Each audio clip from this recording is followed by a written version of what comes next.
Now to Zimbabwe, where new leader Emmerson Mnan-gagwa has promised to hold free, fair and transparent elections next year as he took his oath of office on Friday.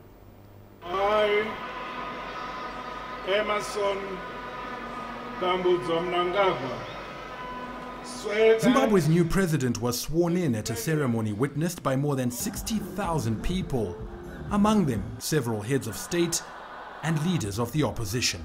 President Emmerson Mnangagwa acknowledged the task at hand to rebuild a country battered by years of economic decline and political instability. He promised to tackle corruption, respect and protect foreign investment, create jobs and finalize the contentious land reform program. My government is committed to compensating those farmers from whom land was taken in terms of our laws of the land. As we go into the future, complex issues of land tenure will have to be addressed, both urgently and definitively. As his supporters danced and chanted, Mnangagwa said the new era required a new approach. Our civil servants, it cannot be business as usual. You now have to roll up your sleeves in readiness to deliver. We have an economy to recover, a people to save. Each and every one of us must now end their hour, their day, their week, and their month at work. His inaugural address answered questions about the direction in which he plans to take the troubled Southern African nation. We should be able to know that we are from diverse political and cultural backgrounds, and that's inclusivity is a recognition of the fact that we are different. And we should be able to accommodate each other in terms of those differences, to be able to build only one thing, which is the nation of Zimbabwe.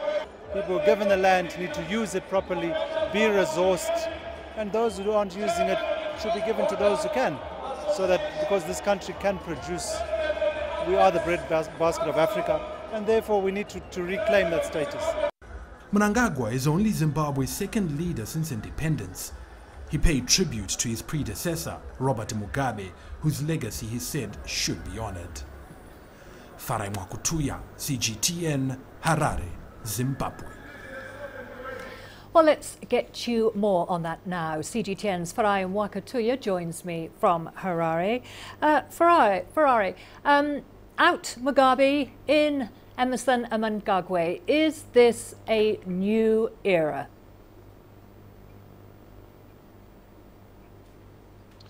Oh, it is a new era in that there seems to be a fresh impetus, a desire now to address issues particularly to do with the economy, to create jobs, to resolve issues around the land reform program, to change the mindset, the work ethic, particularly in the civil service, to be inclusive in terms of coming up with solutions to Zimbabwe. The new president has said that he wants to work with everyone across the political divide, across the racial divide.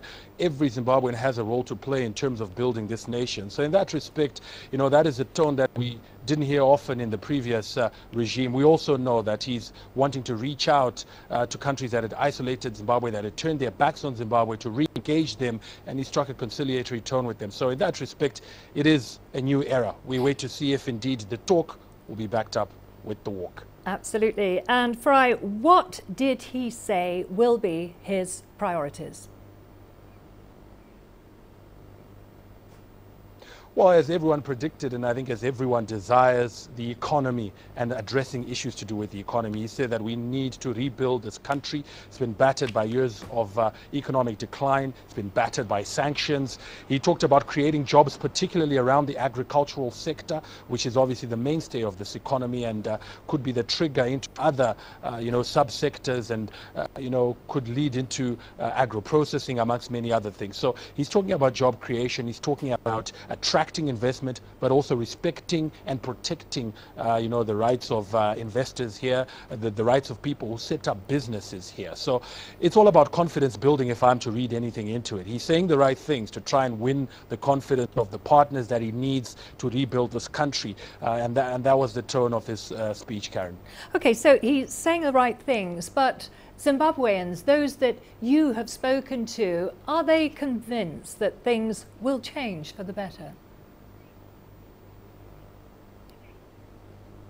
Well, I think many people are coming from a point of view where they're saying things couldn't get any worse. So in that respect, things will slightly improve. I think there is a new sentiment now. There are people who are disengaged domestically as well as internationally, just because Robert Mugabe was the president of Zimbabwe. They didn't want to do business with Zimbabwe. They didn't have confidence in Zimbabwe. Now people think that since there's a new leadership, a new administration, that will change things. That will give Zimbabwe the lift that it needs. The attitude of many Zimbabweans has already changed, and often they say attitude is everything. Attitude determines your altitude. And so people are hoping that this new attitude, this newfound optimism, this hope for the future can now be used to unite the country, galvanize its people as they now work collectively towards this vision that has been set out by the new captain of this ship, Karen. And finally, Farai, how about the election next year? Will they be free, fair and transparent? Well, I think the new president is under pressure to deliver them. He is under pressure to deliver a free, fair and credible election. Last few elections in Zimbabwe have been contentious. Analysts I've spoken to, activists I've spoken to us, look to prove indeed that they are free, fair, credible and democratic. Let's invite foreign observers. Let's invite, some of these UN groups to come in and observe. And so President Emmerson Mnan-gagwa will be under pressure to do that, to ensure that he is saying that this election is transparent, is different from the previous elections we've had. And so we'll wait to see if indeed he does that, but he has committed to doing it, and I'm sure people will hold him to it. I'm sure they will. Thank you very much. That was CGTN's Farai Mwakatuya there, joining us live from Harare on the inauguration today.